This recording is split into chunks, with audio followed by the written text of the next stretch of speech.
சொற்பொழிவுகள், வேத ஆகம விளக்கங்கள், கோவில் வரலாறுகள், பஜனைகள், வாழ்வை வளமாக்கும் ஆன்மீக வழிகாட்டுதல்கள், இறையருளும் ஆன்மீக அறிவும் இணையும் உங்கள் குரு சேனல். இப்போதே சப்ஸ்கிரைப் செய்யுங்கள். ஆவணி அவிட்டம் என்றாலே இன்று பெரும்பாலானவர்களின் நினைவுக்கு வருவது பூநூல் அணிந்த பிராமணர்களும் அவர்கள் பழைய பூநூலை மாற்றி புதிய பூநூல் அணியும் சடங்கும் தான். ஆனால் ஆவணி அவிட்டத்தின் அடிப்படையான பெயர் உபகர்மா, அதாவது வேத அத்தியனத்தை மீண்டும் தொடங்குதல் அல்லது புதுப்பித்துக் கொள்ளுதல் என்பதே அதன் மைய பொருள். குறிப்பாக யஜுர்வேத மரபில் ஸ்ராவண மாத பௌர்ணமியில் உபகர்மா அனுஷ்டிக்கப்படுகிறது. ரிக் சாம வேத மரபுகளில் நாள் நிர்ணயத்தில் வேறுபாடுகளும் உள்ளன. அன்றைய சடங்குகளில் ரிஷிகளுக்கு நன்றி செலுத்துதல், கடந்த கால தவறுகளுக்கான பிராயச்சித்த சங்கல்பம், வேத கல்வியை மீண்டும் தொடங்கும் உறுதி போன்றவை இடம்பெறுகின்றன.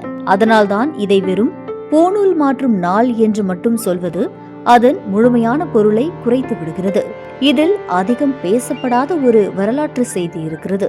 பூநூலும் உபநயனமும் பிராமணர்களுக்கு மட்டும் உரியது என்ற நிலை எல்லா காலங்களிலும் இருந்ததில்லை. பாரம்பரிய வர்ண அமைப்பில் பிராமணர், க்ஷத்ரியர், வைசியர் ஆகிய 3 வர்ணங்களும் த்விஜர் என கருதப்பட்டு உபநயனத்திற்கும் வேத கல்விக்கும் உரியவர்களாக தர்ம சாஸ்திர மரபுகளில் குறிப்பிடப்பட்டனர். பழைய ஆவணி அவிட்டம் குறித்த பதிவுகளிலும் இந்த நாள் பிராமணர், க்ஷத்ரியர், வைசியர் ஆகிய த்விஜ வர்ணத்தவர்களின் சாக்கட்ரெட் புதுப்பிக்கும் நாளாக விவரிக்கப்பட்டுள்ளது. காலப்போக்கில் அரசியல் அமைப்புகள், தொழில் முறைகள், குடும்ப மரபுகள், கல்வி முறை ஆகியவை மாறிய போது க்ஷத்ரியர் மற்றும் வைசிய சமூகங்களில் இத்தகைய வேத அனுஷ்டானங்கள் பல இடங்களில் குறைந்து தென்னிந்தியாவில் குறிப்பாக பிராமண சமூகத்தில் மட்டும் உபகர்மா தொடர்ச்சியாக வலுவாக பாதுகாக்கப்பட்டது. எனவே இன்று நாம் காணும் நடைமுறையையே ஆயிரக்கணக்கான ஆண்டுகளுக்கு முன்பும் அப்படியே இருந்தது என்று கருதுவது சரியல்ல. அப்படியானால் க்ஷத்ரியர், வைசியர், சூத்திரர் என்றால் இன்று எந்த சாதியினர் என்று கேள்வி எழுப்பலாம். இதற்கு ஒரு குறிப்பிட்ட இன்றைய சாதி பட்டியலை கொடுத்து இவர்கள்தான் க்ஷத்ரியர், இவர்கள்தான் வைசியர் என்று அறிவியல் அல்லது வரலாற்று ரீதியாக உறுதியாக சொல்ல முடியாது.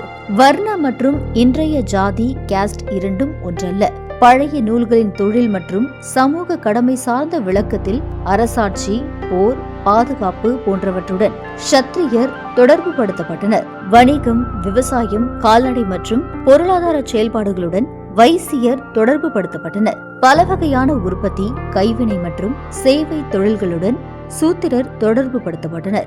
இதை இன்றைய சூழலுடன் தொழில் அடிப்படையிலான ஒப்புமையாக மட்டும் பார்த்தால் பாதுகாப்பு மற்றும் நிர்வாக பொறுப்புகளில் இருப்பவர்களின் பணிகள் க்ஷத்ரிய தர்மத்தின் சில அம்சங்களையும், தொழில் அதிபர்கள் மற்றும் வணிகர்களின் பணிகள் வைசிய தர்மத்தின் சில அம்சங்களையும் நினைவுபடுத்தலாம். ஆனால் இதன் அடிப்படையில் ஒரு நவீன சாதியையோ ஒரு தனி நபரையோ அந்த வர்ணத்தில் நிரந்தரமாக வகைப்படுத்துவது வரலாற்று துல்லியமான அணுகுமுறை அல்ல. அதேபோல் பூநூல் என்றால் என்ன? சமஸ்கிருதத்தில் இது யஜ்னோபவிதா என்று அழைக்கப்படுகிறது. உபநயனத்திற்கு பிறகு அணியப்படும் இந்த சாக்கட் த்ரெட் ஒரு அலங்கார நூல் அல்லது ஒருவரின் சமூக உயர்வை காட்டும் அடையாளம் என்பதற்காக உருவானது அல்ல. வேத கல்வி, சந்தியாவந்தனம் உள்ளிட்ட நித்திய கர்மங்கள் மற்றும் ஒரு ஒழுக்கமான ஆன்மீக வாழ்க்கையை ஏற்றுக்கொண்டதற்கான நினைவூட்டும் அடையாளமாக பாரம்பரியத்தில் பார்க்கப்பட்டது. ஆனால் பல நூற்றாண்டுகளில் சமூக அமைப்பு மாறிய போது பூநூல் என்பது ஒரு குறிப்பிட்ட சாதியின் அடையாளம் என்ற புரிதல் வலுப்பெற்றது. அதன் காரணமாக பூநூலுடன் இணைந்திருந்த கல்வி, கடமை, ஆன்மீக ஒழுக்கம் போன்ற அடிப்படை அர்த்தங்கள் பொதுமக்களின் பார்வையில் பின்னுக்கு சென்றன. ஆவணி அவிட்டத்தன்றும் புதிய நூலை அணிவது மட்டுமே முக்கியமல்ல. பழைய தவறுகளை நினைத்து பிராயச்சித்தம் செய்து தன்னுடைய ஆன்மீக மற்றும் வேத கடமைகளை மீண்டும் தொடங்குவதாக சங்கல்பம் செய்வதே உபகர்மாவின் முக்கியமான நோக்கங்களில் ஒன்று. அதனால்தான் ஆவணி அவிட்டத்தின் பலன் என்பதையும் வெறும் பணம், பதவி, செல்வம் கிடைக்கும் நாள் என்று பார்க்கக்கூடாது.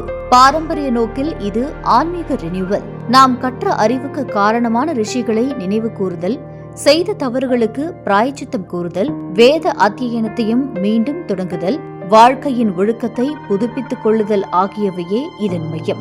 அடுத்த நாள் நடைபெறும் காயத்ரி ஜபமும் இதன் தொடர்ச்சியாக கருதப்படுகிறது.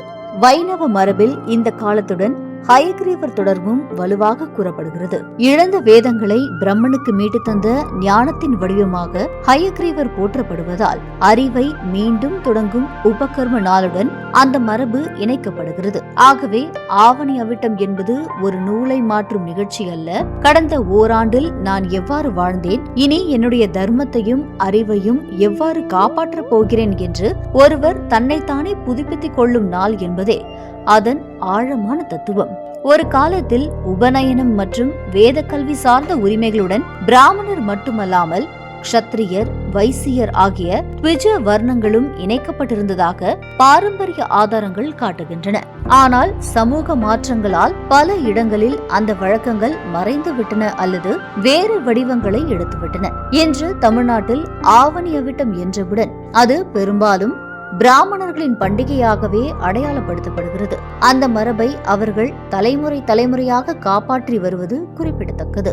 அதே நேரத்தில் அறிவை மதிப்பது, முன்னோர்களையும் ரிஷிகளையும் நினைப்பது, செய்த தவறுகளை உணர்ந்து திருத்திக் கொள்வது, ஒவ்வொரு ஆண்டும் நம்மை நாமே புதுப்பித்துக் கொள்வது என்ற ஆவணி அவிட்டத்தின் பரந்த தத்துவம் ஒரு சமூகத்திற்குள் மட்டும் சுருங்க வேண்டியதில்லை. வரலாற்றில் பல த்விஜ மரபுகளுடன் தொடர்புடையதாக இருந்த ஒரு வேத அனுஷ்டானம் இன்று நடைமுறையில் பெரும்பாலும் பிராமண சமூகத்தால் மட்டுமே தொடர்ச்சியாக காப்பாற்றப்பட்டு வருவது காலம் ஏற்படுத்திய மிகப்பெரிய மாற்றங்களில் ஒன்றாகும்.